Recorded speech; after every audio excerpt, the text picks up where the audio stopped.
It became known to the Soviet command that Hitler's Wehrmacht intended in the summer of 1943 to carry out a major offensive in the area of the Kursk Bulge, expecting after the defeat at Stalingrad to seize the strategic initiative and change the future course of the war in its favor.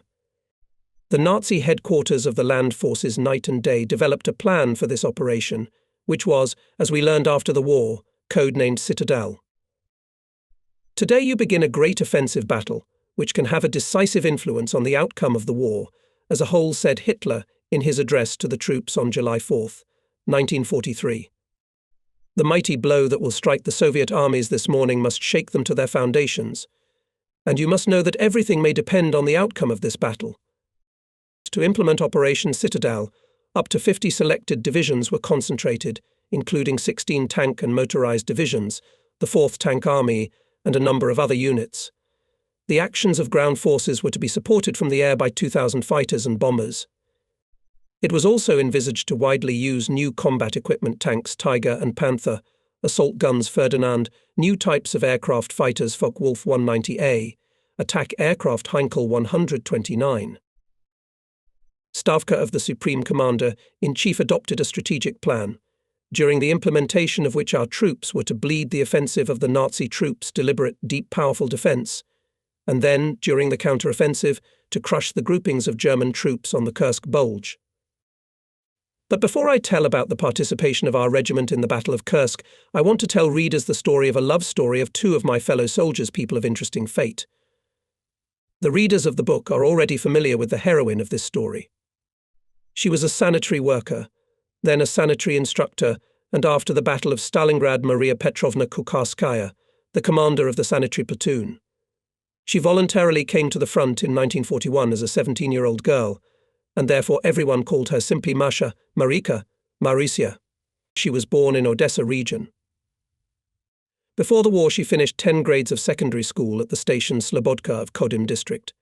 For a year, she served in a reconnaissance company of the 343rd Rifle Division, and from the fall of 1942 until the end of the Great Patriotic War in our regiment. I met her for the first time in November 1941 in the battles near Rostov-on-Don, when we took the village of Nizhny Nylovskaya. Even then, she was known to the whole division.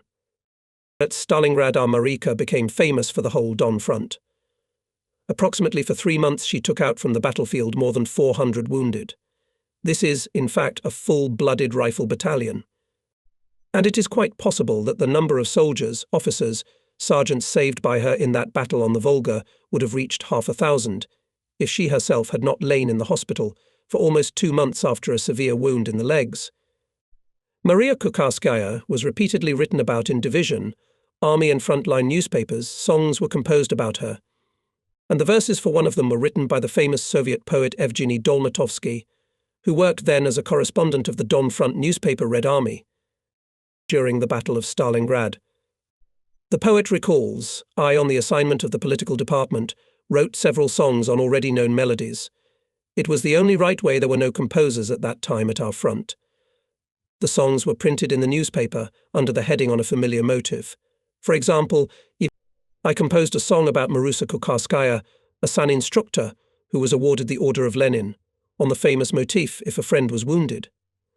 This song was published in the newspaper of the Don Front Red Army at the end of October 1942, when Maria was lying in the hospital. And I learned this story from a letter to me from Maria Petrovna Kukharskaya, which she sent almost 40 years after the victory in 1983. Here is what she wrote. I remember on December 5th, in the ward where I was lying, the older sister comes in and says, Maria, today in the hospital concert in honor of Constitution Day. Get ready, let's go. You know I won't make it, I said. My legs still hurt a lot. It's okay. Now, 2 young men will come and carry you. And indeed, 2 convalescent guys came, took me in their arms and carried me right to the front row of the improvised hospital club. The same older sister rises on the hitch, declares the holiday concert open and says, and now a song to the tune of If a Friend Was Wounded will be performed. Poems by Yevgeny Dolmatovsky. This song is dedicated to the San instructor Maria Kukharskaya, whom you all know, and points at me. Everyone applauded, and I was ready to fall through the floor. I did something, bowed to people. A girl nurse sang a song accompanied by a harmonica. Of course, I didn't remember the words that night, and then this girl brought them to me in the ward. Maria Petrovna wrote in her letter only one verse of the song, which I bring here, of course, not for the sake of creating additional fame for Evgeny Dolmatovsky and Maria Kukharskaya, but so that you, readers, could once again join the front poetry, which warmed us in the harsh everyday life of the war. So one verse with a refrain. The fatherland will never forget. The deeds of a combat nurse. How we went into the attack with her. How 400 lives. Marusia saved 400 lives in battle, with bandages and absorbent cotton, with her automatic weapon. Through bullets, bursts and fire, without hunching over, without cowardice, Marusia goes out. A brave sanitation fighter. So this same Marusia, after discharge from the hospital, met a young political officer, Nikolai Smirnov, who arrived in our regiment in October 1942 after 6-month courses at the military political school, which was then in Shuya, Ivanovo region. Smirnov was appointed deputy commander of a machine gun company on the political part in the 1st Rifle Battalion, fought bravely, was awarded the Order of the Red Star, promoted in rank, and during the recertification of political workers in 1943, received the rank of senior lieutenant. I won't say who was the first to be attracted to Nikolai Marusia or Marusia to him. As they both told me after the war, they had a mutual infatuation. But although the young men served in the same regiment, they rarely had to meet. The fighting was brutal. And only after the Battle of Stalingrad, in the spring when we were not involved in the fighting, their meetings became more frequent, and they decided to get married.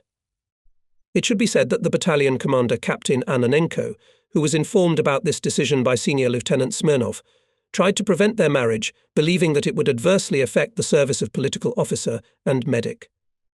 And only after the intervention of the deputy commander of the regiment on the political part of Major Bezukov, Kukharskaya, and Smirnov formalized their relationship legally May 30th.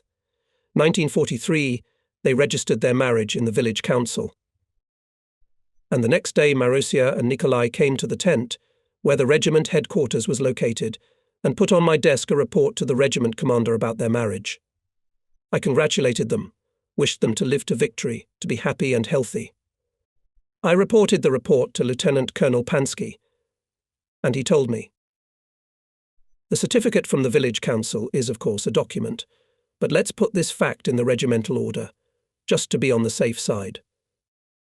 And so in the order for the 289th Guards Rifle Regiment of June 3rd, 1943, appeared paragraph 2, to approve the marriage of the deputy commander of the 1st Machine Gun Company in the 1st Rifle Company on PH Guards Senior Lieutenant Smirnov Nikolai Makalaevich and the commander of the sanitary platoon of the 1st Rifle Battalion Guards Petty Officer Medical Service Kukharskaya Maria Petrovna, and make appropriate changes in the records of personnel records.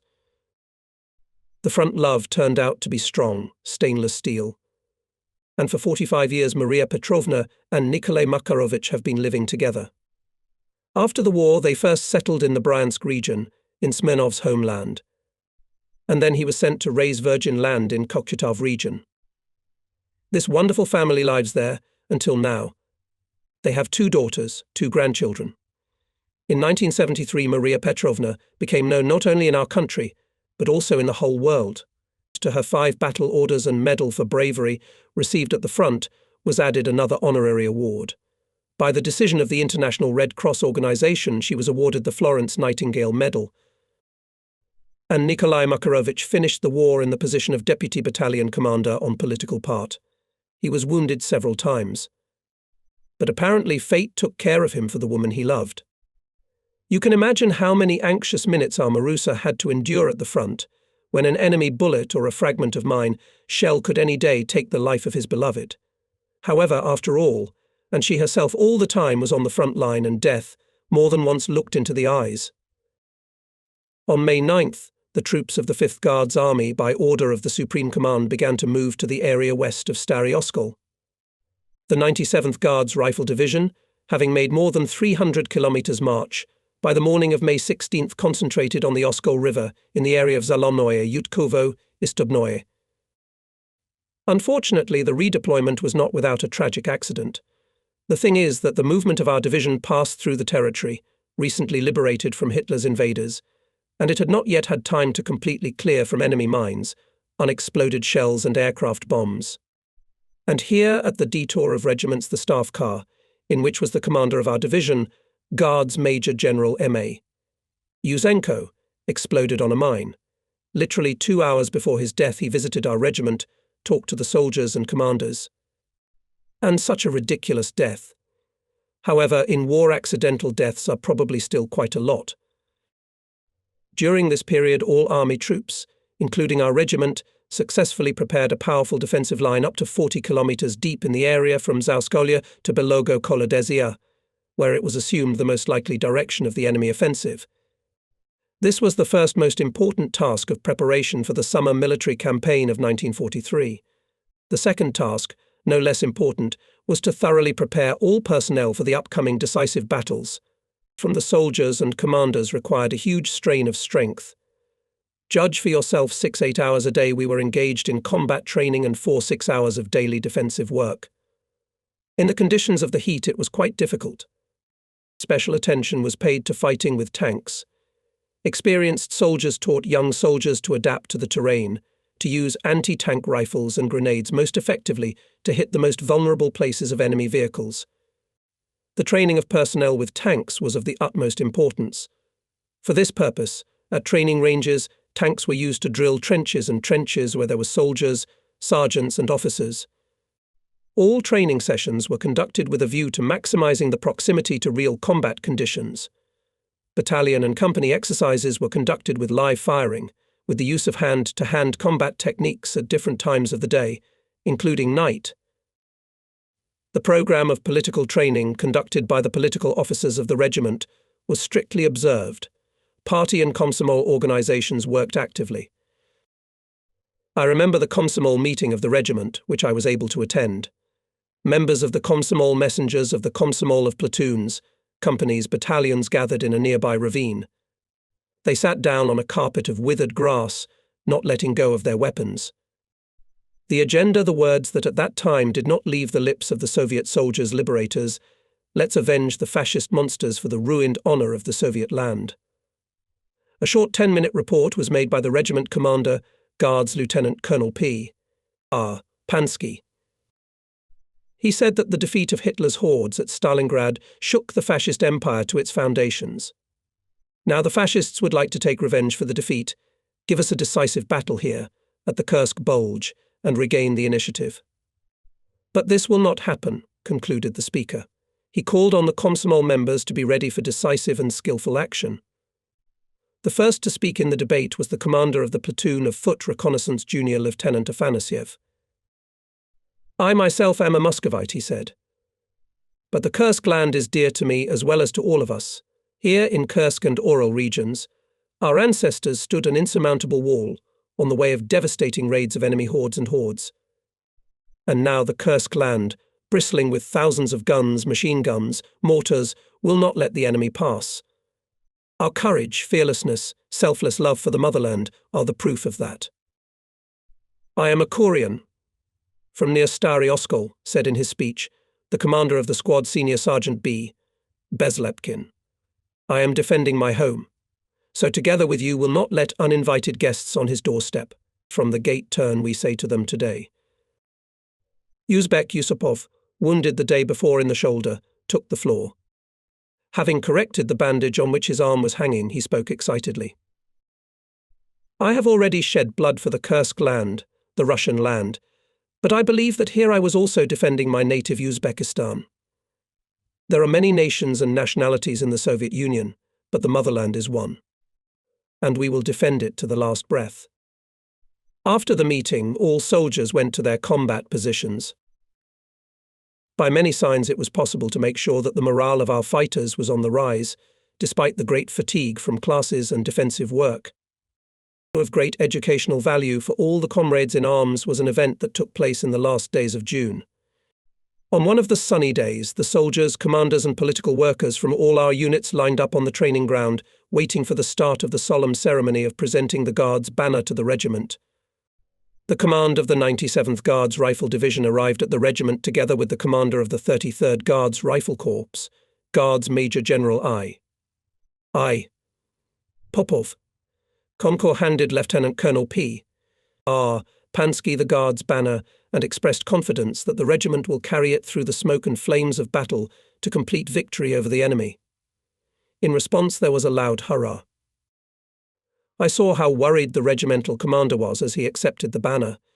Then he recited the oath of the Guards, and all the soldiers, down on one knee, mentally repeated its words. Then the relic was passed into the hands of the flag-bearer of the regiment, the first holder of the Order of Patriotic War 2 degree, Gun Commander Senior Sergeant I. Karpukin.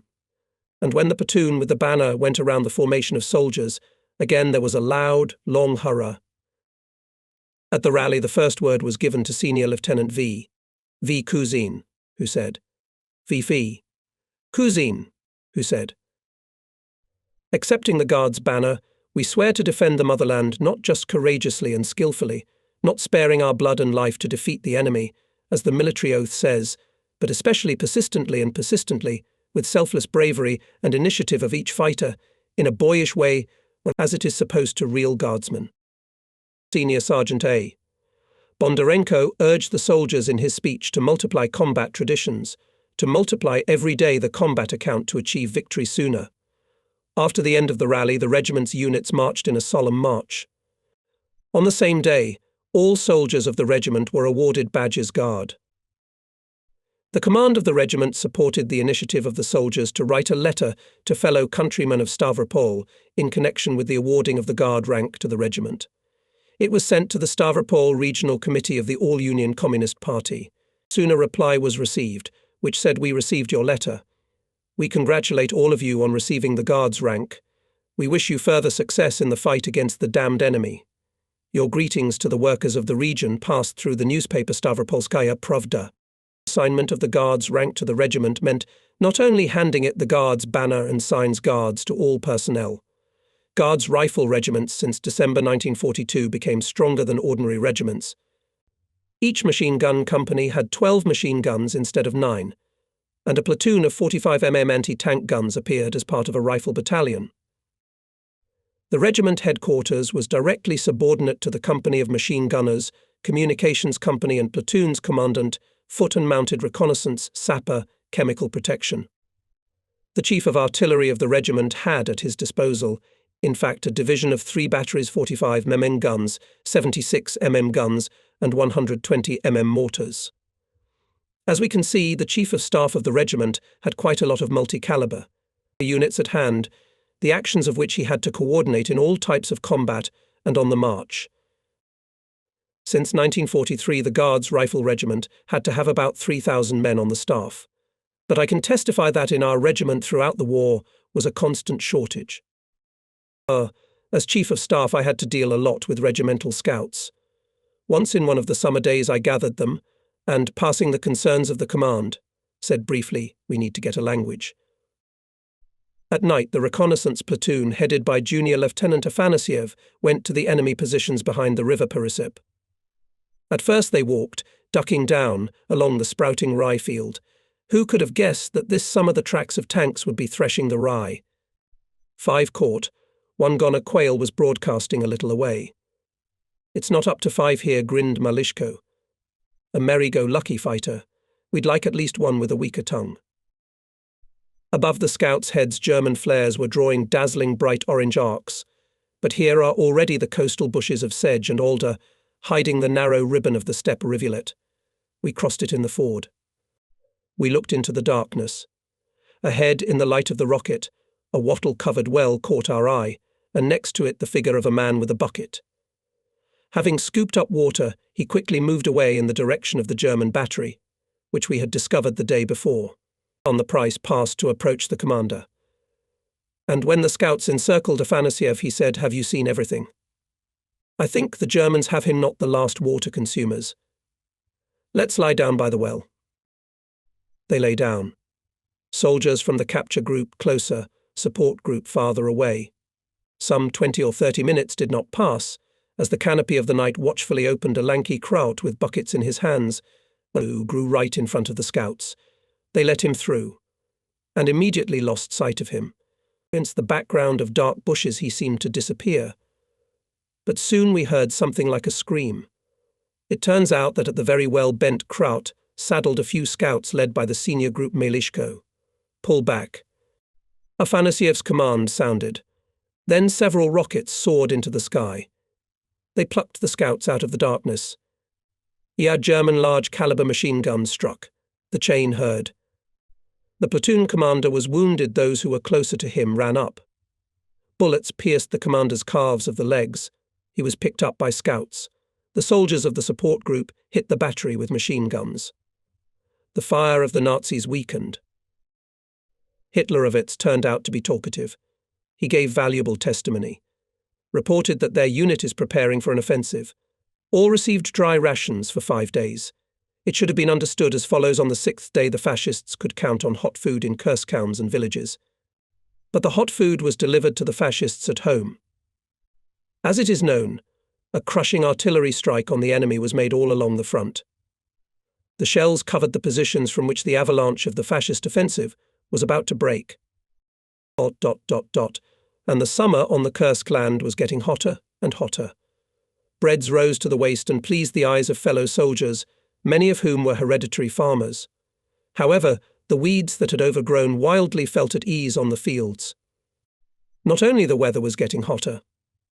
According to many signs, the situation at the front was getting hotter. More and more often the regiment commander and I were called to the division headquarters for operational meetings. There we got acquainted with the new, just appointed commander of the 97th Guards Rifle Division, Guards Colonel I. Antsyferov.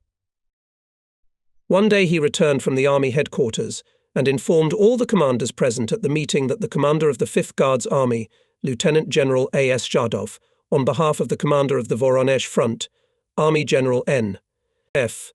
Vatutin, put us on notice that according to available data, in the near future is expected to attack the enemy at Kursk.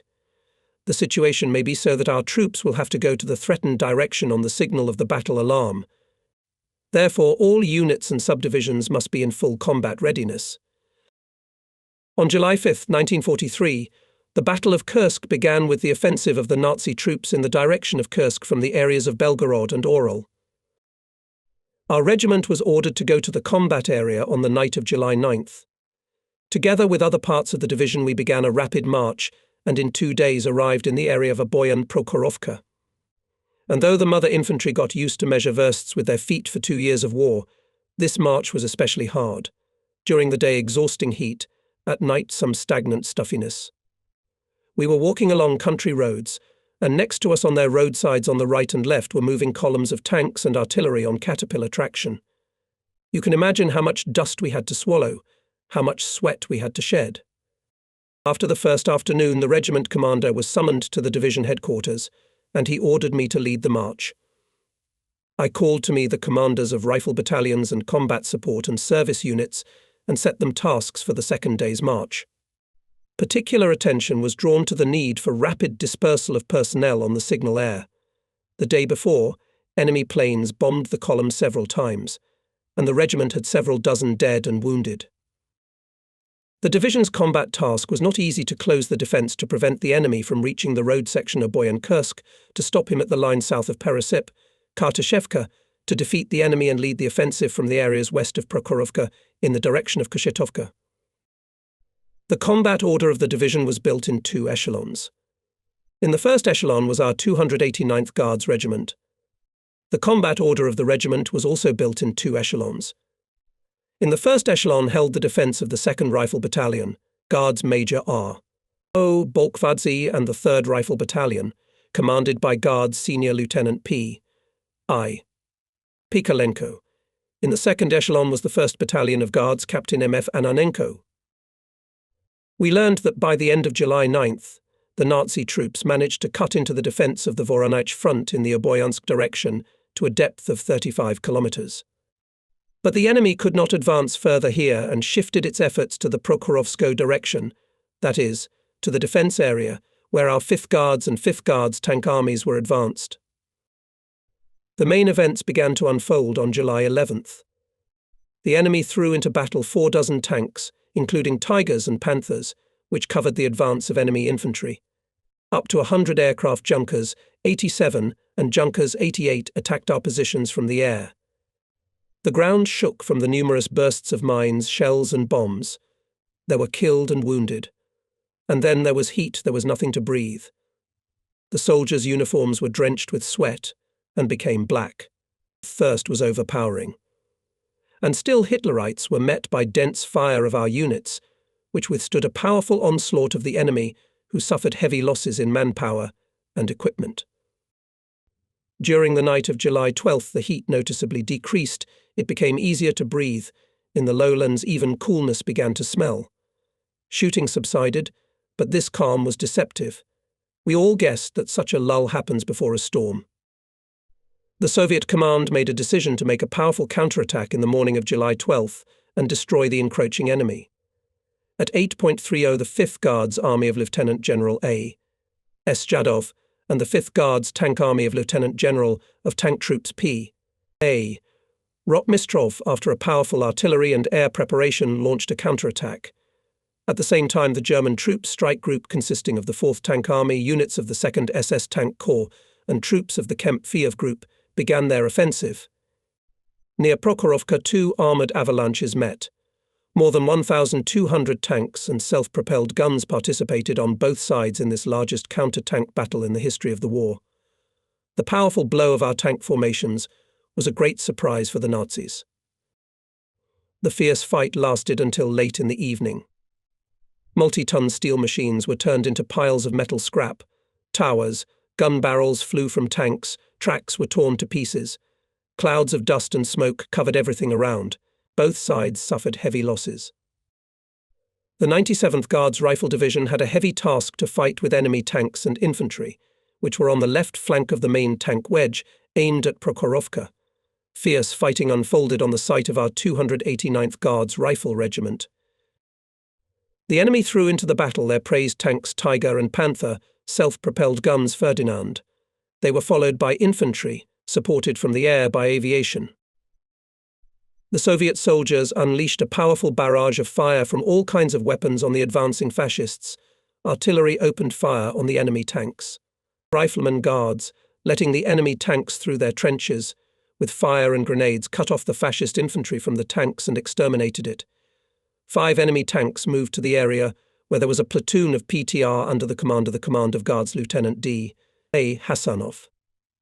He ordered to let the enemy tanks as close as possible, and when they were 150 to 200 meters away, he was the first to open fire and immediately hit 1 tank. And in total in this battle, Hassanov put out of action 3 fascist tanks. Exceptional courage and enviable cold-bloodedness were shown in repulsing the tank attack by the commander of the anti-tank gun, Guards Sergeant P. K. Temnikov and Gunner T.P. Antoshkevich. Firing direct fire, they hit an enemy tank and disabled a vehicle with infantry, and then set fire to 2 more enemy tanks.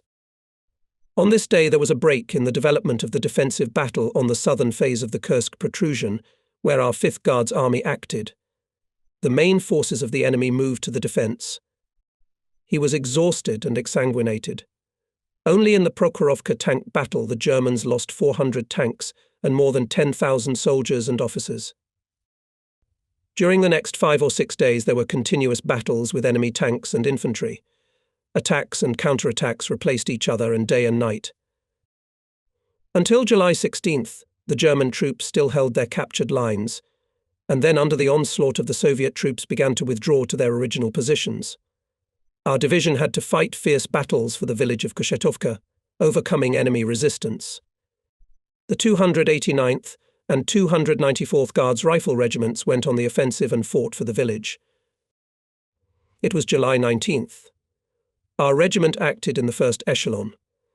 In the battle for this village many distinguished themselves, but I want to tell about the feat of 11 soldiers led by the Partugum of the 1st Rifle Company, Guards Senior Sergeant Lubaskin. When bypassing Kushetovka Company met strong fire resistance of the enemy. The company commander was killed. He was replaced by the platoon commander, Guards Lieutenant V.M. Fomin. He selected 11 brave men, led by Guards Staff Sergeant Lebaskin, ordered them to break into the village and divert enemy fire from the main forces of the company.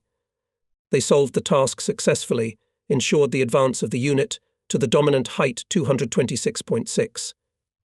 But only one of the 11 survived guards, Private Javaldan. Severely wounded, he was picked up by local resident Marfa Dmitrievna Chibatava and hid in her dugout. All night she took care of him, and in the morning handed him over to the soldiers of our regiment, which liberated Koshetovka. Lebaskina's group, having broken into the village, raised a real commotion there. Hitlerites threw more than a company of their soldiers against it. The fight broke out. At the most difficult moment, when fascists rushed to attack, Lebaskin shouted to his comrades, "Friends of Stalingrad, not a step back, otherwise they'll crush our whole company with a blow from the rear." The guardsmen fought to the last bullet. They died, but didn't leave their positions. Here are their names: Guards Staff Sergeant Matvey Lebaskin, Guards Sergeants Ivan Olenikov and Dmitry Elagin, Guards Sergeant Murat Aminov, Guards Private Peter Pozdini, Zalepis Ishmanov, Kalimzan Yunusov, Ivan Vodnev, Umar Abdazanov, and Turdybai Mambataliv. All of them were buried with military honours in the village of Kochetovka. Submissions for awarding soldiers these documents of courage passed through my hands. I signed each of them together with the regiment commander. Here are excerpts from the award list for Guards Junior Lieutenant I. Alf Osadchego, platoon commander of the 3rd Rifle Company. On July 19th, 1943, in the battle for the village of Kochetovka, Kursk region, the company commander was killed, and the company control was broken. Simultaneously, 3 platoon commanders were put out of action, and the men lay down under enemy fire, suffering losses. Then Osadchi took command of the company and led it behind him. Being wounded and concussed, he did not leave the battlefield until he came out with the company to the specified line. Having liberated Kochevka, we didn't stay there long. The 97th Guards Rifle Guards launched an attack on Pokrovka, Yakovlevo. True, we had to hold rallies and subdivisions. And the reason for this was a leaflet, issued by the political department of the division, with the text of a letter of Kochetovka residents, which they addressed to the guardsmen, who liberated the village from the German invaders. The excited words of this message seared into the soul of every fighter. "Our dear comrades," said in the letter, "for 9 days from July 10th to July 19th, the Nazi occupiers dominated our village. Those were black days of captivity. If you had not come to our aid in time, dozens more innocent inhabitants would have died. Many more of our girls and women would have been dishonored. Our nests would have been finally ruined. Kochetovka used to be a flourishing village of several hundred yards. You can see for yourself what is left of it now. Only burnt ovens and ruins. Fascist scoundrels took away almost all the cattle from the village, ate calves and poultry, looted the houses of collective farmers. Only your arrival, our dear liberators, brought us back to human life again, spared us from murders, the tortures and abuse. You went into battle for a Russian village, unfamiliar to you. Without sparing your lives, you fought courageously and bravely. Thank you very much for that. Comrades of the Guards, fight the enemy as bravely and courageously, and in the future, drive him from our land." On July 23rd, our division came to the dominant height 233.6, covering the approaches to Tomarivka. Our further advance was stopped by strong rifle and machine gun, mortar and artillery fire of the enemy. The division commander, Colonel I. Ant Sifarov, ordered our regiment to seize the height, but it was not possible to do it from the start. It turned out to be well fortified. Therefore, based on the experience of fighting in Stalingrad, I suggested to the regiment commander to create assault groups of 8-12 soldiers, led by an officer. One of such groups was headed by Guards Senior Lieutenant Malikov, who before the battle was given a party card. Candidate cards were given together with him to the machine gunners Leontiev, Korogodin, Molovanchuk, Ipatov, Savin, Siniev, Belis, who were included in this assault group. Together with the Partorg Captain Borozinets, I congratulated them on receiving party documents. All of them assured that they would not fail in battle and would fight as befits communists. And they kept their word. After a short but powerful artillery preparation on the enemy fortifications on July 26 at 16:00, the Guardsmen rushed into the attack. The soldiers of the assault groups approached the height by short runs. The group of Guards Senior Lieutenant Malikov, acting on the right flank, was ahead of everyone. By order of the regiment commander, Guards Lieutenant Colonel P.R. Pansky, one of the best machine gunners, Kazakh Guards Private Alimbayev, was assigned to hoist the red flag on the height. But he failed to carry it to the top. He was mortally wounded. The flag from his hands was picked up by Guards Private M. K. Kichkaev. He hoisted it at the height. Faster, but at the same time cautious actions of the assault groups allowed to seize the height without significant losses. They were supported by their fire mortar platoons under the command of Guards Senior Lieutenants A. E. Kuznetsov and P.A. Parabanos. In this battle, Machine Gunner Guards Petty Officer V. Lysyansky distinguished himself. Having taken a convenient position on the slope of the height, he was firing skillfully, suppressing several enemy firing points. I knew Lysyansky well, a former Donetsk miner, a man of great physical strength. With his Maxim he worked wonders on the battlefield, and so I was happy to sign on him a submission to the award of the order. At the end of July we sent Petty Officer Lysyansky to the courses of junior lieutenants, and after a while he returned to the regiment with 1 star on his epaulettes. Courage and bravery were shown in this battle by the Communications Officers Guards Senior Lieutenant N.E. Merkin and Guards Junior Lieutenant S.G. Komarov. Under enemy fire they together with telephonists restored the communication line.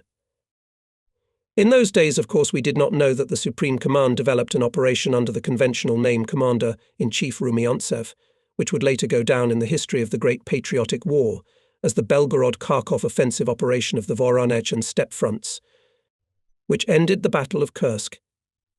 It lasted from August 3rd to August 23rd, until the liberation of Kharkov. During the operation, 15 enemy divisions were defeated, including 4 tank divisions.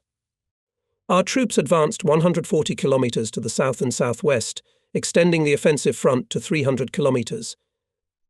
There were created favorable conditions for the liberation of the left bank Ukraine and access to the Dnieper. Our division at the end of July rejoined the 32nd Guards Rifle Corps, commanded by hero of the Soviet Union Major General A.I. Rodimtsev, the commander of the Division I. Ant Syfarov set a new combat task to break through the enemy's defense in the area of 3 km wide and go to the area of Tomarovka and Borisovka villages. The first to begin the artillery preparation at exactly 5 a.m. on August 3, 1943, were our famous Guards mortars Katyusha. Together with the fiery tornado of rocket artillery, the shells of heavy guns rained down on the enemy's head, and from the air aerial bombs. I had never seen such a powerful artillery and aviation preparation. During 3 hours the enemy's front line was practically not visible neither in stereo telescopes, nor in powerful field binoculars. Everything was covered with clouds of smoke and dust. But it was not surprising on the breakthrough areas there were concentrated up to 230 guns and mortars and up to 70 tanks and SAUR per kilometre of the front. The enemy's defence was clearly paralysed, and his return artillery fire was disorderly and weak. The front edge of the Hitlerites' defence was covered with continuous bursts of shells, mines and bombs. Artillery and aviation fire suppressed and destroyed the enemy fighting order. At 8 o'clock in the morning, supported by tanks, our troops resolutely attacked the enemy positions. In the area where the 289th Guards Rifle Regiment operated, the Germans resisted desperately. However, the Guards slowly but steadily moved forward. Our offensive was noticeably accelerated when at noon the advanced units of the 1st Tank Army of Lieutenant General M. E. Katukov, outrunning the infantry, broke through the enemy defences. On August 4th, the Germans withdrew in the direction of the village Tomarovka. Our regiment reached the Bezimianaya height, which is northeast of this village. 2 days later, pressing the enemy and bypassing Tomarovka, the regiment saddled a section of the road Borisovka-Stanovoy, about a kilometre from Borisovka. On this village, the Germans had high hopes, expecting to create in it a node of defence. But it was a futile effort. The regiment blocked Borisovka from the southeast, other parts of the division blocked the enemy escape routes to the southwest, and the Nazis had nothing to do but to fight their way out of the encirclement. But all their attempts to withdraw to Berezovka and Khotmishsk were not successful. When it became known at the regimental headquarters that a column of Germans with the strength of up to a company and 5 tanks was moving along one of the country roads from Borisovka, the regimental commander ordered me. Take a company of automatic riflemen, a battery of magpies, ride the country road and not a single Kraut to leave. Got it? I called the company commander, Guard Senior Lieutenant Makarov, the battery commander, Guard Senior Lieutenant Radchenko, to the CP and gave them the task to choose positions for infantry and guns near the Kruglaya Grove to block the way of the Germans. I knew these officers well from the battles near Stalingrad and was sure that they would do everything properly. And indeed, when in half an hour I arrived at the place they had chosen, I was convinced that the firing positions of the guns, trenches for machine gunners and machine gunners, were well located. I had hardly had time to exchange a few words with the officers when the dust began to swirl on the country lane, the rumble of engines and the clanking of tracks was heard. The first were the tanks. Joseph Radchenko decided to let them get closer and opened fire when the vehicles were about 400 meters away. 2 tanks were hit by the first shots. But the remaining 3 opened return fire and knocked out 2 of our guns. One had a jammed breech. The other had a damaged swivel mechanism. The German infantry following the tanks during the artillery firefight lay low, and then rose up and rushed to the attack. Our soldiers with fire from machine guns and automatic rifles pinned it to the ground. Tanks took cover in roadside beams. At that time I was at Radchenko's NP. Comrade Guards Major heard his voice. Gunmasters Shkarupa and Gorval should be here. They will fix the damage in no time. We'll have a hard time with 2 guns if the Germans come again. I turned the knob of the field phone. The communicator at the regiment's CP answered. He was ordered to call to the phone guard's Senior Lieutenant Kodenko. The head of the artillery workshop had to be there. And indeed, soon his voice rumbled in the receiver. Nikolai Mikhailovich, I said to him, get in the trophy truck, take 2 gunners with you. Throw a dozen boxes of shells and grenades for Radchenko in the back and come here.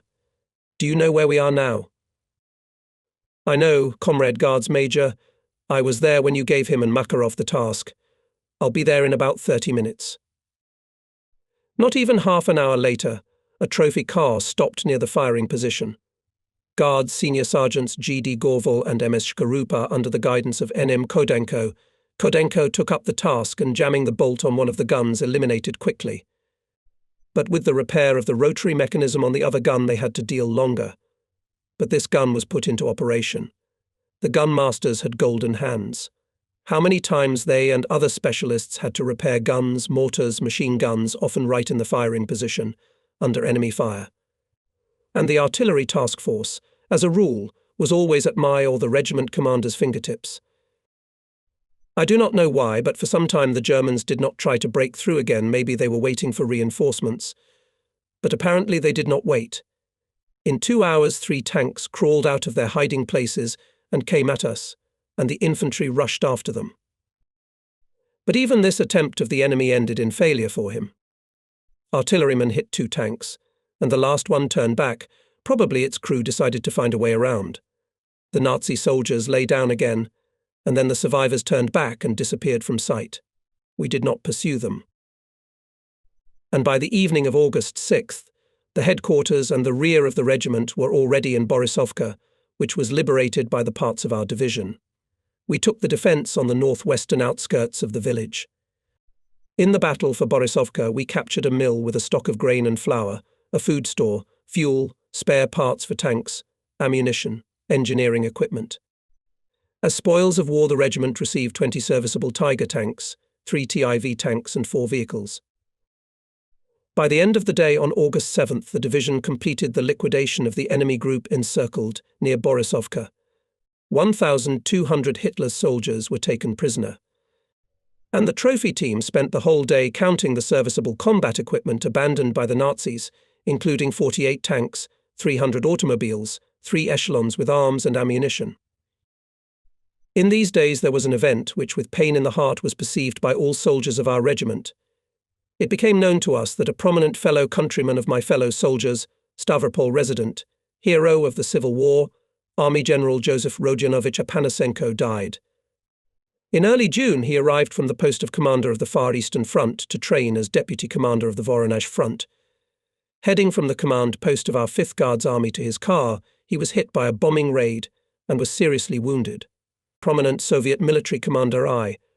Apanasenko died in Belgorod on August 5, 1943, the day of the liberation of this city. In his suicide note, he asked to be buried in the city of Stavropol. The general's request was fulfilled. On Komsomolskaya Hill in the center of Stavropol over his grave is a monument, at the foot of which live flowers all year round. On August 11th, our regiment was ordered to leave early in the morning along the route Babkov, Lozovoy, Merlo, Zabroda, Logovaya, Krisino in order to cut together with other parts of the division highway Kharkov-Sumy. By the end of the day, the regiment took the defense north of Krisino. On August 12th, the enemy launched a powerful counterattack from the area south of Bogodukov, using the armor and firepower of 3 SS tank divisions Reich, Viking and Deadhead. The Germans had a goal to get to the rear of our troops, including the 5th Guards Army. The main blow came to the 97th Guards Rifle Division, and therefore the positions of our regiment. On the left flank of our defence, the Germans, with the strength of up to a battalion of infantry, under cover of 20 tanks, bypassed the 1st Rifle Battalion. At the same time, the enemy began to attack from the right flank, having moved there 5 tanks and a company of machine gunners. Under the threat of encirclement was the command post of the regiment, headquarters, and its units. Communication with the battalions was interrupted. From the division headquarters, the order was received by radio, "Hold on. We will help you." At this point, the communication stopped, as our radio station was broken by a direct hit of a shell. The regiment commander, Lieutenant Colonel Pansky, was not at the CP at that time. He was at the CP of the commander of the 1st Battalion, and I had to organize the battle with the enemy who had broken through. I honestly confess, for 2 front years I got into such a mess for the first time. Even in the encirclement near the village of Zielobok in the summer of 1942, and in Stalingrad it seemed to be easier. I thought then, in a small forest to the south of the farm Golovanova, that probably not to get out alive from this scorcher. First of all, I took care to preserve the Battle Guards banner of the regiment. I called the commander of the commandant platoon, Guards Petty Officer I, D. Ponomarenko, and ordered him to give the cloth of the banner to Guards Sergeant P. Y. Dobroskokov, assigning him 3 machine gunners. I knew Dobroskokov well as a skillful and brave warrior, and was confident that he would be able to deliver the banner to the location of the regiment. Then we organized the defense of the CP and the regiment headquarters by the surviving soldiers of the machine gun companies, communications, sapper platoon, platoons of foot, reconnaissance and chemical protection. Until the onset of darkness we managed to hold out. But it was clear that at dawn the Germans would attack again and we would die in an unequal battle. Therefore, I decided to break through the encirclement at night in 2 independent groups. One group was commanded by Captain Belousov, the regiment's chief of intelligence, and the other was led by me. The night was dark. The Germans, apparently confident that we have nowhere to go, relaxed their vigilance, and both groups managed to break through almost without losses. By 11:00 on August 13th, all headquarters units concentrated in the gully, through which flows the Merla River, 2 kilometers southwest of the city of Bogokov, and soon there came and battalions led by the regimental commander. But the cloth of the Battle Guards banner was handed to me, not by Guards Sergeant Dobroskokov, but by the commander of the mortar platoon, Guards Lieutenant V. N. Stepanov. It turned out that the sergeant was seriously wounded just at the position of the mortar platoon, where he made his way with the machine gunners accompanying him, and handed the banner to the officer. For saving the battle banner, Guards Lieutenant Stepanov was awarded the Order of the Red Star. I must note that our regiment was in a difficult situation also because not all the soldiers received the day before through the field district military commissions were armed. There were enough small arms in the ammunition depot, but the head of the artillery of the regiment, Captain Vasiliev, showed criminal carelessness and sluggishness. He was therefore dismissed from his post and tried by a military tribunal. The verdict was usual for such a case at the front. This generally energetic, brave, never despondent officer was demoted to private and sent to a penalty battalion. What can you do? The laws of war are harsh. True, soon we learned that Vasiliev in the first battle bravely fought with the Nazis, atoned for his guilt with blood, and was restored in rank and position. But he was no longer in our regiment. NM Kodenko, who by that time had fought in our regiment for more than a year, was appointed the Chief of Artillery Armament. On August 14th, the regiment's CP was relocated to the eastern outskirts of Bogakov. Until the last days of this month we had to fight with the defending enemy. Then his resistance weakened, and we began to pursue the German units rolling back to the west and southwest. On August 23rd, we were glad to learn that the troops of the Steppe Front, with the assistance of our Voronezh and southwestern fronts, liberated Kharkov. Thus ended the Battle of Kursk, which finally consolidated the strategic initiative in the hands of the Soviet command, created favorable conditions for the deployment of a general strategic offensive of the Red Army. The victory at Kursk and the exit of our troops to the Dnieper River completed a radical turning point in the course of the Great Patriotic War. Autumn in Ukraine is always a desirable time. After the harvesting season, the harvest is already in the bins. Village markets with their flood of colours are no worse than Gogol's Sorochinsky fair. No wedding is without merry round dances. Everyone knows about it, everyone remembers it, but it was not always so. The fall of 1943 was the third and last, when the devastating tornado of war was still raging on the Ukrainian land. On the way to the Dnieper, we did not meet a single settlement not destroyed by the enemy. Only brick hulks of ovens were distinctly sticking out on the places of ashes, as if crying to the sky for revenge for the ruined life. Retreating, Hitlerites did not spare even animals. We saw cows, goats, and sheep with their bellies torn open, geese and chickens trampled into the ground. We did not see haystacks and golden stacks of straw in the meadows, which are usual at this time, camped in the field. The gardens, which before were always crowned with stately sunflowers, orchards with branches bent to the ground from the weight of fruits, apiaries, all this was ruined by Hitlerites. My heart boiled with rage at the sight of such barbarity.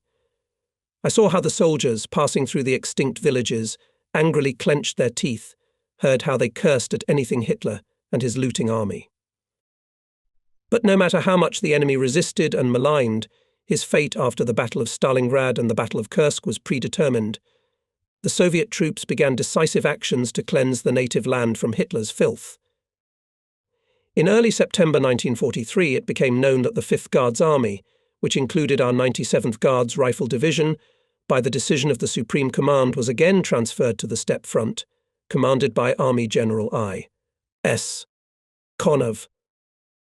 We fought hard battles with the German units that were resisting stubbornly. The regiment, as part of the division, was advancing in the southwestern direction to Mikhailovka, Dolina, Makady, bypassing Poltava.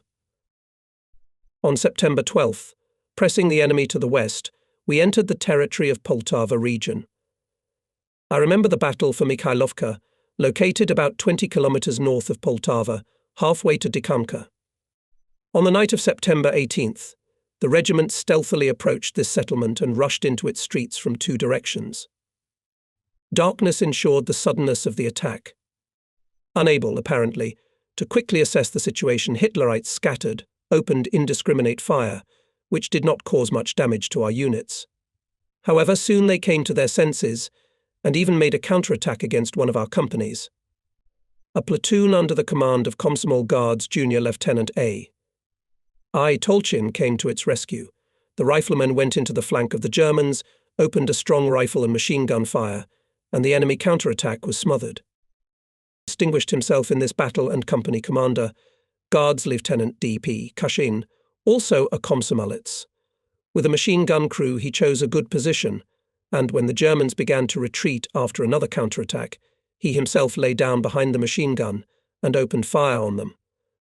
The young officer was wounded, but did not leave the battlefield. Tolchin and Kashin were awarded the Medal for Bravery. Joyful for me was the day of September 19th. On this day in newspapers was published another order of the Supreme Commander-in-Chief about liberation of 8 cities of Ukraine from German invaders. Among them was my hometown, the city of Romny. For more than 2 years I knew nothing about the fate of my mother Ksenia Grigorievna, my sisters Sophia and Vera, who remained in the village of Loknia near Romny. I knew that my brothers Nikolai, Alexander and Sergei were at the front. But are they alive? I received the last letter from my mother in early September 1941, when I was in the hospital after being wounded in the first battles.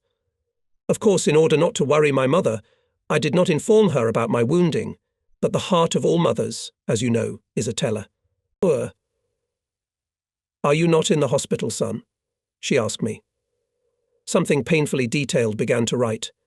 Don't hide anything from me. I taught all of you, my dear children, to always tell the truth. Remember that even a small untruth brings great excitement. I had to confess to my mother that I was really in the hospital, but my affairs were on the mend. And now Romny was liberated. I immediately wrote a letter to my mother. By the way, this letter has been preserved. After the war, my nephew Genya, my sister's son, gave it to me. The paper is yellowed and shriveled, some letters are blurred. My mother must have shed more than one tear while reading it. It may be immodest to quote myself, but let the reader forgive me if I quote a few lines from this frontline message. Good afternoon, dear Mummy. I tell you that I am still alive and well, and I wish the same to you. I don't know if our village has been liberated, but I know that Romny, Glinsk, Talalalavka have been liberated, and I was looking forward to it. I don't know if I'll be able to re-establish contact with you. Dear Mummy, I won't write much about myself. I live well. 2 years at the fronts, liberating my country from Hitler's bandits. It's a pity I didn't have to go to my homeland. I've been decorated 3 times, right where Nikolai, Shura, Seriosha, Sonia, Vera. I've had and have no contact with anyone. Goodbye. A big kiss. Your son Yuri. My address field post 44721A, 19.ix.1943. Apparently I was not sure that the letter would fall into the hands of my mother, so I made the following note. Comrades, who will read this letter, please write me about her fate, about the fate of brothers Nikolai, Alexander, Sergei, and about sisters Sophia and Vera. I appeal to the inhabitants of the village. Loknia. I am the son of Ksenia Grigorievna Normenko, who lives on the farm Bugaychika. In those days I had a conversation with the commander of the communications company, Guards Captain Sergei Grigorievich Zinchenko. It was about the organization of communication between units during offensive battles. Zinchenko reported to me his thoughts on this matter, the plan of distribution of forces and means of communication. Despite his youth, he had already fought only in our regiment for more than a year, went through Stalingrad, Kursk Arc, and accumulated good experience in the organization of communication in all types of combat. We finished our official conversations. The captain asked permission to leave the regiment's CP, but I see that he is very upset about something. What's wrong with you, Sergei? I ask. I should be happy I reached my native Poltava region. I knew that he was born in the village of Okotovoy, Semyonovsky district. How far is it to your village? Yuri Andreevich, says Zinchenko. To Semenovka in a straight line to the west is less than 100 kilometers. Maybe I'll be lucky and I'll see my native places. But what awaits me there? That's why I'm upset. I don't know what happened to my relatives. I wrote a letter to my mother. But Sergei Grigorievich had to visit his native village because after Poltava our regiment turned sharply to the southwest, to Kremenchug. By the end of September 21st, having fought over 100 kilometers, the division reached the eastern bank of the Vorskla River and received the order to prepare for its forcing. Our regiment came to the crossing southwest of Voron. The troops of the 5th Guards Army had to liberate Poltava, on the outskirts of which the Nazis concentrated large forces, including the SS Tank Division Deadhead. The importance and great significance of this operation could already be judged by the fact that the command post of the army came to the commander of the steppe front, Army General I. S. Konev. In his book 4 Years of War, former commander of the 5th Guards Army Gen. S. Shadov recalls how Army General Konev told him. The terrain in the strip of the upcoming offensive is really bad.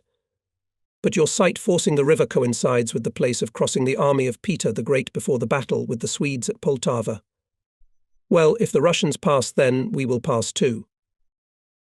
The front commander also visited the command post of the 97th Guards Rifle Division, which was ordered to force the Vorskla in the area of Mikhailovka to seize the settlements Dolina, Makady, and reach the section of the railroad Poltava-Lubny in the area of Rishetilovka. The division was to attack in two echelons. In the first echelon acted two regiments, our 289th and 294th, in the second 292nd Guards Rifle Regiment. The conditions for forcing the Vorskla were extremely unfavourable. The bridge across the river was blown up. We had no special means of crossing. On the right bank, 223rd Infantry Division of Hitlerites was entrenched. We knew that it was shattered in the previous battles, but it could hold the defence on the previously prepared line quite well. On the night of September 22nd, the first to force the river were the automatons of the 289th and 294th Guards Regiments.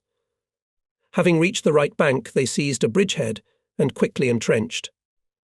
The Germans fiercely resisted. Shooting from both sides did not stop for a minute. Our soldiers, automatic soldiers, were moving forward with a fight to expand the bridgehead and provide a crossing for the battalions of the first echelon.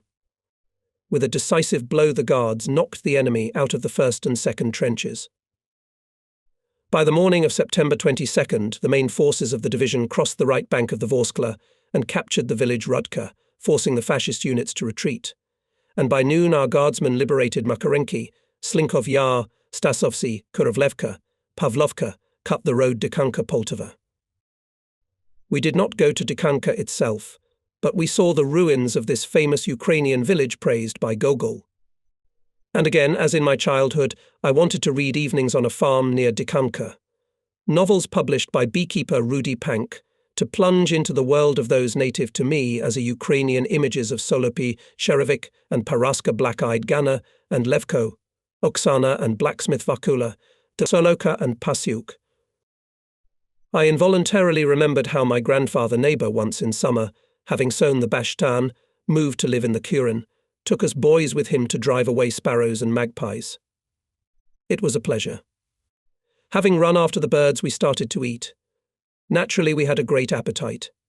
It happened that one could eat so many watermelons and melons during the day, and in addition to them turnips, sibuli, peas and other greens, that one's stomach would inflate like a drum.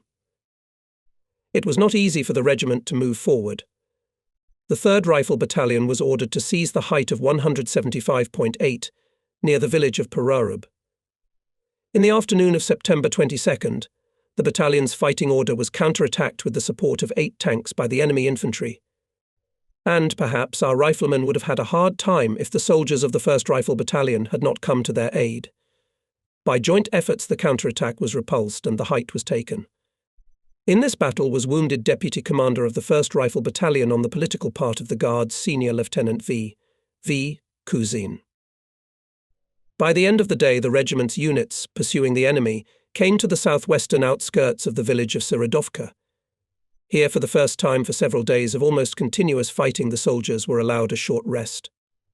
And at once the chimneys of the camp kitchens began to smoke, which all this time could hardly keep up with the advancing units. By that time, the situation was such that the divisions of the 32nd Guards Rifle Corps were overhanging Poltava from the north and northwest, creating a threat of encirclement of the Poltava group of the enemy. The units of our 97th Guards Rifle Division captured the settlements of Dolina, Borshadsky, Makady. The German fascist command was forced to withdraw part of its forces from under Poltava.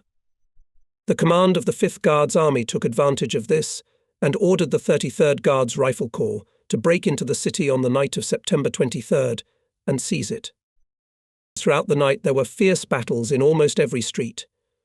The first to penetrate into the city centre were the Scouts, who hoisted a red flag on the ancient monument in honour of the victory of Russian arms over the Swedes in the historic Battle of Poltava, the Obelisk of Glory.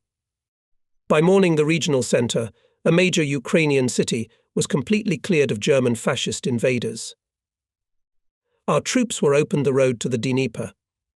On the same day, Moscow saluted the troops who liberated Poltava, By order of the Supreme Commander-in-Chief, the units and formations that participated in the battles for the liberation of Poltava, including our 97th Guards Rifle Division, were given the honorary name of Poltava, and the division commander, Guards Colonel I. Ant Safarov received the rank of Guards Major General. In all our units and subdivisions held rallies. With great enthusiasm they were held in our regiment. Soldiers, sergeants and officers swore to beat the hated enemy even harder and to liberate the whole Soviet Ukraine as soon as possible. One of the best scouts, Guards Sergeant A. Vinogradov excitedly said at the rally, "Many thousands more Soviet citizens, languishing in Hitler's captivity, are waiting for us. Forward for our native Dnieper, for the motherland." But at these words my heart beat often and strongly. I could not even believe that soon I would be back in those places where this war began for me. The pictures of those long summer days of the 41st came to life with piercing clarity in my memory, flashes of fires, black smoke, bursts of bombs and shells, whistling of bullets and shrapnel. At that time I could not imagine that I was waiting for the battles near Rostov-on-Don, Stalingrad, at the Kursk Bulge. Could I have thought then that I would return to the Dnieper banks after long months of almost continuous heavy fighting, through the bitterness of defeats, farewells to my comrades and friends, through the difficult joys of victories? Our regiment was moving forward with battles, approaching the Dnieper, along the route Vergany-Rublevka, Donovka, Maximovka. On September 29th, the fighting for Kremenchug began. We acted northwest of the city. Kremenchug was liberated on the same day, and the troops of the 5th Guards Army went directly to the left bank of the Dnieper.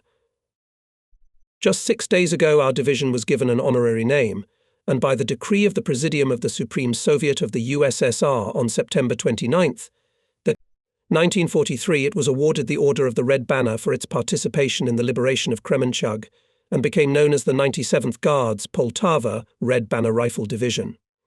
We were all, of course, proud of it. The command of the 5th Guards Army perfectly understood that it was impossible to delay the forcing of the Dnieper, but it was very difficult. As was established by reconnaissance, the Germans thoroughly fortified on the right bank of the river. All the dominant heights and nearby settlements they adapted to a circular defence. The enemy positions were covered with minefields and barbed wire fences. The enemy kept the opposite bank in the crosshairs of their firearms for a considerable distance along the front and in depth. The situation was complicated by the fact that on the left bank of the Dnieper, in those areas where our troops were located, there were no hidden approaches to the river. This deprived us of the opportunity to accumulate forces and equipment unnoticed. In addition, the soil here was sandy, viscous, loose. In many places it was worth to dig with a spade, as subsoil water immediately appeared. There was also another objective difficulty: stretched communications, which made it difficult to bring ammunition and material in a timely manner. And the units, including our regiment, after almost continuous fighting since the Battle of Prokhorovka, were not fully staffed with men and military equipment. During the day, the personnel of the regiment put in order the material part and engaged in the preparation of crossing means. This, apparently, did not escape the attention of the enemy.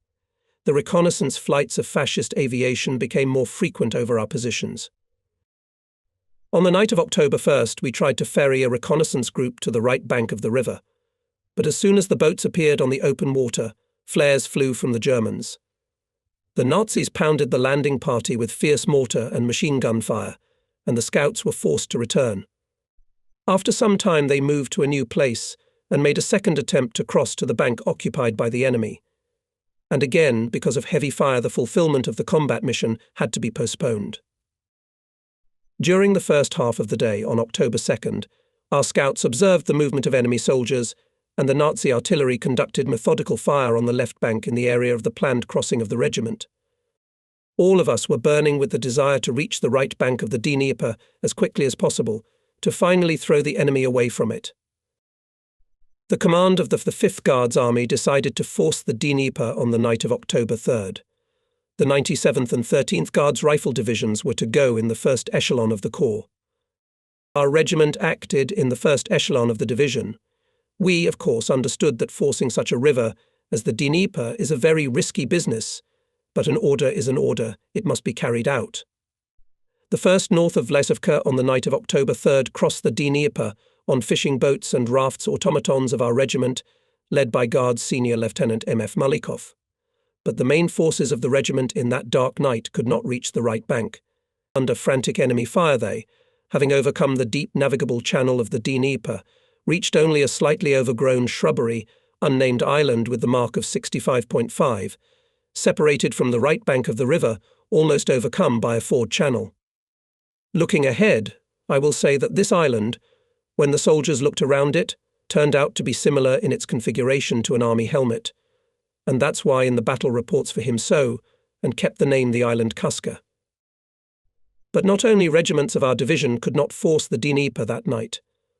On the front of the whole army could not capture a single bridgehead on the right bank, and only on several islets to the north of Kremenchug Soviet fighters gained a foothold. The reasons for the failure of the 5th Guards Army at the first forcing of the Dnieper explained in his memoirs its former commander, Army General A. S. Shadov. Sadov. First of all, I want to emphasize. He writes that the army compounds went to the Dnieper with a large shortage of men and military equipment. The army lacked ammunition. Communications were severely stretched. In fact, by this time the troops had passed with fights from Belgorod more than 300 kilometers. Broken dirt, highway and railroad roads and blown-up bridges were still being restored, which made it difficult to bring material. Finally, we must admit that we underestimated the enemy's defense on the western bank of the Dnieper, believing that we still managed to knock him out of the occupied positions and seize the bridgehead. I must say that at that time the retention of Kaska and other islands seemed to me and other officers of the regiment in tactical terms an unjustified measure. Our losses were too great. But we did not know that the 5th Guards Army was assigned the task to divert as many enemy forces as possible to ensure the forcing of the Dnieper by other armies in the main directions. So we fulfilled this task. At a high price, but we fulfilled it. On October 3rd, the regiment's units managed to advance 400 meters deep into the island. Do not be surprised at such a modest pace of the offensive every step on the sandy soil, under the fire of the fiercely resisting enemy, holding the western part of the island, was given with difficulty. To help our fighters on the island were transferred units of other rifle regiments of the division. The day of October 4th was especially hard. 7 counterattacks were undertaken then by Hitlerites to knock out our fighters from the island. 7 times the barrage of shells and mines fell on them. From their explosions, clouds of sand rose into the air every now and then. The sand crunched on their teeth, clogged their ears, got into their eyes. And most importantly, it quickly rendered small arms inoperable rifles, automatic rifles and machine guns. They had to be cleaned often, for which they had to be completely disassembled and reassembled. Hitlerites on the island were in a better position. They were supported from the right bank by artillerymen and mortars who shot every scrap of land on the island. And what did we have? 4 Sorokapiatkas and 8 82M mortars, that's all we managed to get to Kaska under enemy fire. From the left bank of the Dnieper our artillerymen also fired at the island, but it was not very effective. In any case, we saw much less sand fountains on the enemy positions than on our own. Now I remember these hard days and nights of fighting on the nameless Dnieper island, and I see, as if in reality the guardsmen of the same command, then going into the attack on sandy embankments, pulling their legs out of them with difficulty, with rifles and automatic rifles in hand, then repulsing enemy counterattacks in hand-to-hand combat, then huddled in shallow sandy hollows, which with a great stretch could be called trenches, under enemy artillery and mortar fire. I was ordered to remain on the left bank and direct the forcing of the river by other units of the regiment, and to support with fire those who were on the Kaska. The regimental headquarters was located on a small hill, overgrown with sparse vineyards, just a few dozen meters from the bank of the Dnieper. Through binoculars I could clearly see how soldiers, sergeants and officers fought with the enemy on the island. But I learned the details of these fights later, when people returned to the left bank. On October 4th, when Hitlerites during the 3rd counterattack for the day bypassed the position of one of the rifle companies from the flank and began to move to the rear, a group of fighters from the reserve of the regiment commander led by Guards Captain Igorov, rushed to the rescue. Ahead of the officer, rushed out of the trench guards Private Ivan Semenev. I knew this soldier from the communications company. Stavropol collective farmer passed with the regiment all the way from near Rostov-on-Don, through the heat of Stalingrad and the Kursk Bulge. Just a few days ago, on the approach to the Dnieper, the regimental party organization accepted Ivan Simonov as a candidate for membership in the party. Brothers Slavs, he shouted loudly. Forward to the enemy, hurrah! Guardsmen rushed after him. In a hot hand-to-hand fight they killed more than 24 Hitlerites, and the rest turned back. In this battle Ivan Semyonov laid down his head, and never had time to get a card of a candidate for membership in the All-Union Communist Party. Next to Semenov bravely fought a machine gunner of the Guards, Private Avtandil Toidzis. He meticulously smashed the enemies, and when he ran out of ammunition, he used the butt of his automatic rifle. The guy from Georgia was wounded that day and together with other soldiers was sent by boat to the left bank of the Dnieper. But he did not stay there, but having bandaged his wound, returned to the island. However, he did not go to the attacks anymore, but 5 times he ferried the wounded across the Dnieper under the enemy fire. Guards Private Leonid Kryukov was firing from a hand machine gun at the attacking Germans and forced them to lie down. But at that moment a fragment of an enemy mine damaged the machine gun. Hitlerites again went and attacked. The young Komsomolets soldier fought them off with grenades.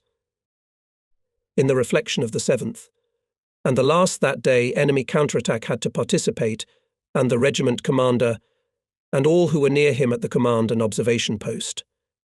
It was getting towards evening, and we already thought that the enemy, who had suffered considerable losses in fruitless counterattacks, would calm down at least until the next morning. But no. Again began artillery and mortar fire, again clouds of sand rose into the air and slowly settled, covering the trenches and trenches. And then Hitlerites knocked out our companies from the first trench and started fighting on the second. The situation became critical. The regiment commander, Guards Lieutenant Colonel P.R. Pansky ordered the Assistant Chief of Staff, Guards Captains Belousov and Igorov to gather everyone who was at the KNP and who was able to hold a weapon. Gathered about 30 people, more than a third of them officers. The battle was literally 2 or 3 dozen meters away, and it took them only 2 or 3 minutes to overcome this distance. They took advantage of the fact that the enemy could not at these moments to conduct artillery and mortar fire, for fear of hitting their own, and therefore approached the enemy for hand-to-hand combat, without losing a single man. But when, having pushed back the Germans behind the first trench, they went back, they were missing more than 10 men in the group. In the next 3 days Hitlerites also did not give us rest. Apparently they were ordered to throw the Soviet fighters from the island into the Dnieper at any cost. I will not describe these hot fights. I will only say that the Guards fought bravely, held firm, heroic. In these days distinguished themselves officers Communists White, Chmelevsky, Berezovoy, Mitin, Struzman, Ziborov, Petty Officer Suromyatnikov, Senior Sergeant Garusov, Sergeants Ipatov, Ivanov, Private Savin, Karpov, Shodin, Filimonov, Krysin, Medvedev. How can one count them all? Komsomol girl Anya Plekhanova, a sanitary instructor, can be rightfully called a heroine of the battles at Kuska. She carried dozens of wounded from the battlefield, was wounded twice, but did not leave the island, although she was offered to do so. In these days I lost my battle friends Guards Captains Belousov, Igorov and Regiment Agitator Guards Captain Klayev, with whom I fought side by side in Stalingrad and on the Kursk Bulge. Especially bitter for us was the death of the regiment commander Lieutenant Colonel Peter Romanovich Pansky, who led at a critical moment of the battle on October 6th, one of the counterattacks of our fighters, and was hit by a machine gun burst of Hitlerites. On October 7th, by order of the command, our units left Kuska Island and returned to the left bank of the Dnieper. Here the soldiers saw the number of our division paper Heroic Campaign for October 5th. Its entire first page, entitled Island of Heroes, was dedicated to the guardsmen who fought bravely on Kuska. With a heavy heart I went on a call to the division headquarters, I once again rethinking everything that happened on the island. Only after the war it became known to me that, according to the plan of the Front Command, our army was forced to conduct these heavy, bloody battles with Hitler's occupants in the area of Kremenchug to distract the enemy from the large operation to capture bridgeheads on the right bank of the Dnieper, much lower downstream, in the area of Mishur-in-Horn. Instead of Lieutenant Colonel Pansky, who died, I was appointed commander of the regiment, and Guards Captain Vasily Vasilievich Takmovtsev became chief of staff. I can't hide, in my soul I felt a sense of pride. It was a joke to become a regiment commander at the age of 24. And although at the front youth did not serve as an obstacle for appointment to higher positions, it was pleasant that the command gave me such confidence. And immediately there was a desire to do everything to justify it. There was only one way to justify it: to fight even better, to beat the enemy even harder. I remember that there was not even a thought that I would fail. First of all, by that time I was no longer a novice in combat. More than 2 years of war had given me experience, hardening and readiness to take responsibility. And in the most difficult days of the Battle of Stalingrad I had to temporarily command a regiment. Secondly, the ego of youth did not let me retreat. What do you mean I can't cope? I must cope. There were no other thoughts. At the front, not only the issue of appointment to a post is quickly resolved, there quickly passes and the process of entering it. And since I had already had to replace the regiment commander many times in difficult combat days, I got used to the new staff duties without much difficulty. On the night of October 9th, 1943, the regiment made a transition along the route Maximovka, near Dogorka, Peschanaya, Belaya Kotovka, Kristinovichi, and by morning concentrated near the farm Pleskochinka. A day later, having made a new march, we arrived at the place of dislocation in the area of Stoksovka on the left bank of the Dnieper. By this time, the Soviet troops had already forced the Dnieper in a number of areas and created significant bridgeheads on the right bank of the river. Pontoon and ferry crossings were built on the Dnieper. The 5th Guards Army, after almost 100-kilometer march downstream, began crossing the Dnieper a little north of Mishur-in-Rog and occupied positions on the right bank of the river in the area of Durievka, Kutsivalovka. Our division took over the strip from the 110th Guards Division, commanded by Guards Colonel M.I. Ogorodov. 289th Guards Rifle Regiment in full strength, including the task force of artillery, crossed overnight on the right bank of the Dnieper and at 3.00 on October 14th concentrated 1 kilometer southwest of Lyman. Together with other regiments of our division, we participated in the battles to expand the bridgehead in the area of Durievka and Kutsivalovka. Before the attack on the village of Kutsivalovka, a group of 7 men were given the task to sneak into the fascists' rear at night and to identify the location of firing points. By morning the scouts had to return. But in the morning only one man came to the regiment. It turned out that the scouts, having engaged in a battle, captured 3 houses and did not leave from there. They only sent a liaison to report the results of the reconnaissance. I ordered to raise the 1st Battalion in the attack, and the Nazis were knocked out of most of the village. In this battle bravely fought Komsomolets Private Ivan Yartsev. Soon the party organization accepted him into its ranks. Later Ivan Yartsev was wounded, was cured and returned to his native unit. In mid-October 1943, after a powerful artillery preparation, divisions of the 1st Echelon of the 32nd and 33rd Guards Rifle Corps launched an attack on the front line of German defences. Fierce fighting broke out. It was possible to cut in only 1.52 kilometres, but to break through the enemy defence line to the full depth, despite great efforts, our troops could not. The situation threatened to adversely affect the development of the entire front operation. Urgent measures were required to rectify the situation and ensure the fulfilment of the overall combat task, and they were soon taken.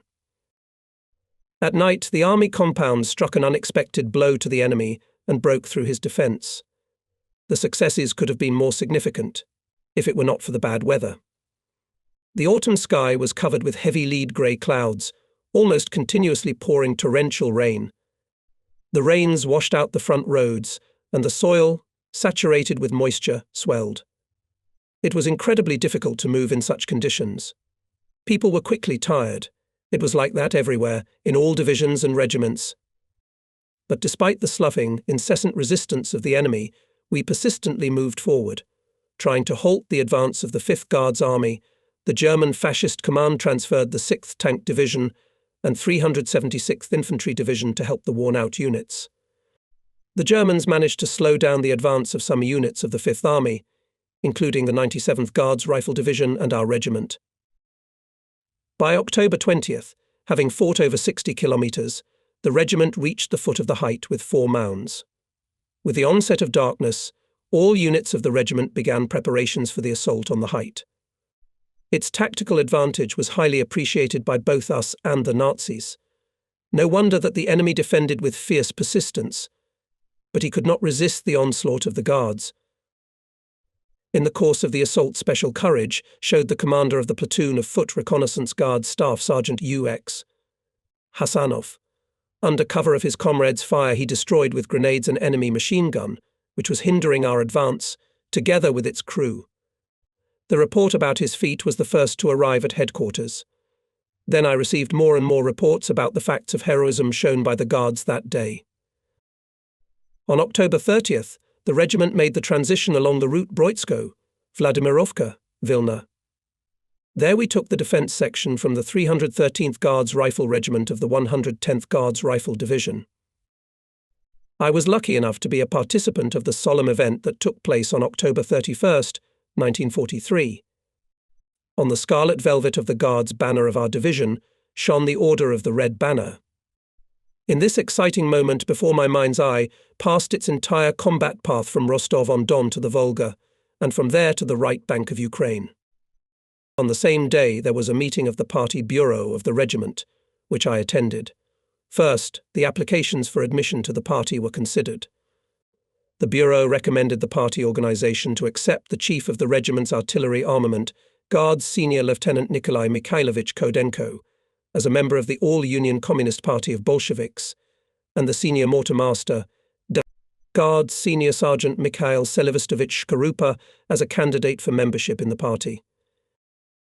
I knew them both well, especially Nikolai Mikhailovich, with whom I had to communicate daily on duty to solve the issues of supplying the regiment with weapons, ammunition and military equipment. I would like to give him a more detailed characterization, not only because he headed a very important service for the regiment, but also because he was with me in the war for almost 3 years, and there were only 25 to 30 men left in the regiment by May of the 45th year. I knew that Kodenko, having graduated from high school in the city of Salsk, on the 3rd day after the beginning of the war at the age of 17 volunteered to join the Red Army and was enrolled as a cadet in the Tula Gunnery and Technical Artillery School. In the first days of October 1941, as part of the school, he took part in the battles against Guderian's tank hordes that broke through to Oral-Mtsensk. After 3 weeks of fighting, the cadets were recalled from the front and sent to Tomsk for additional training. In March 1942, as part of the 301st Krasnoyarsk Rifle Division, arrived at the front near Belgorod-Kharkov and in April-June took part in the battles in the Volchan direction. And in the first days of July, as I have already mentioned above, he began to serve in our regiment.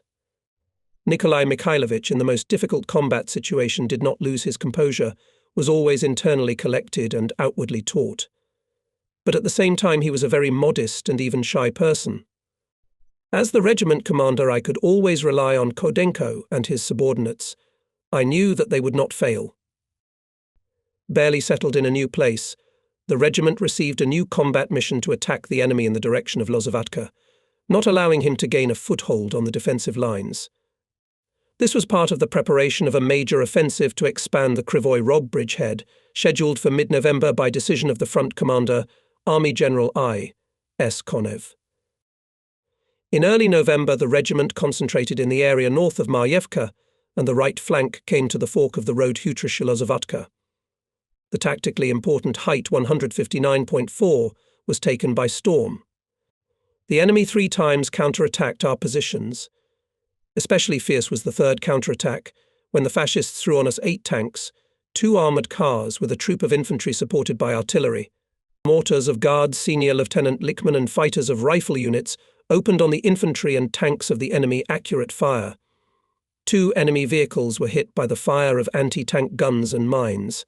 Guards Senior Sergeant Levin's unit, in which the gunner was Guards Private Kapustin, distinguished itself. The fire of the mortar battery was successfully adjusted from the observation point of Guards Senior Sergeant Patuk. The enemy counterattack was smothered. But, as luck would have it, the slopes of the heights became more and more densely enveloped by a heavy fog, and our artillerymen were deprived of the opportunity to fire at the Nazi tanks and infantry. The enemy managed to drive the soldiers out of the trenches. In a fierce fight, the company commander, Guards Lieutenant Matveev, was killed. By order of the division commander, the regiment withdrew to its former positions. The holiday of the Great October Revolution was approaching. I had an opportunity to make a present to the soldiers who had distinguished themselves in the battles for the height of 159.4. On them were drawn up submissions for government awards.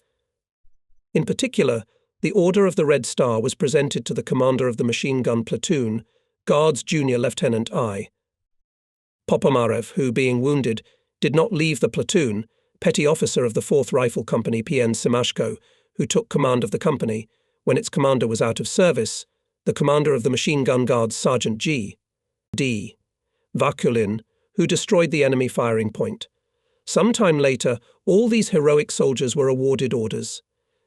On the eve of the October holiday, the personnel of the regiment experienced another pleasant event. All were given new winter uniforms. But even during the holidays, which were traditionally joyful for us, the frontal worries, alas, were not reduced. According to our intelligence, the enemy continued to strengthen their positions, made earthworks, mined, erected wire barriers. The Germans also noticeably increased the number of firing points.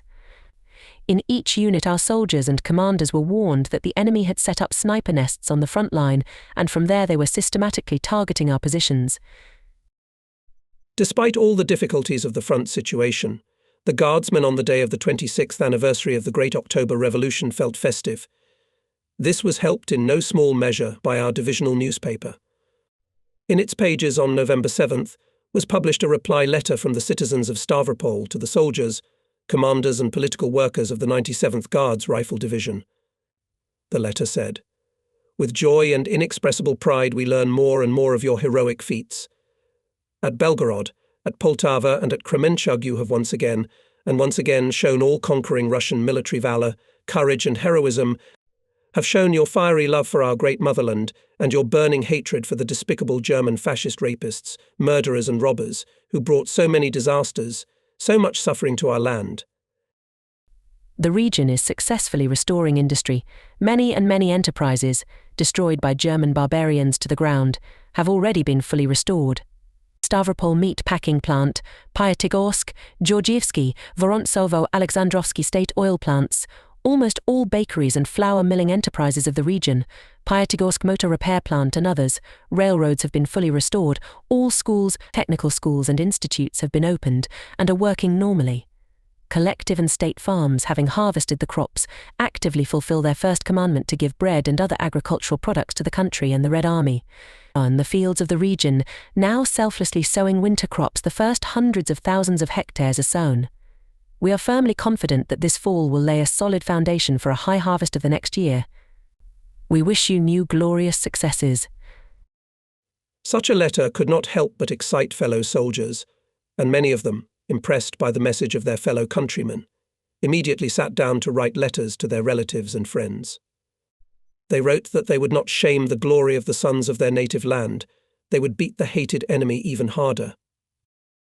A festive dinner was arranged in all units on November 7th. Staff regimental cook, Guards Private Vasily Alexeyevich Zakazin, fed us perfectly. He was already in his old age, and all of us, officers, sergeants and soldiers of the regiment's command, called him simply Uncle Vasya. The soldier never took offence at this. On the contrary, he seemed to be proud of this address to himself. "You, Uncle Vasya, have a special surname," the soldiers joked. "Wow, Zakazin. A purely professional surname." His culinary skills matched his surname, and on holidays he cooked restaurant dishes of the highest class. The holiday was over, but the war continued. New battles were ahead of us.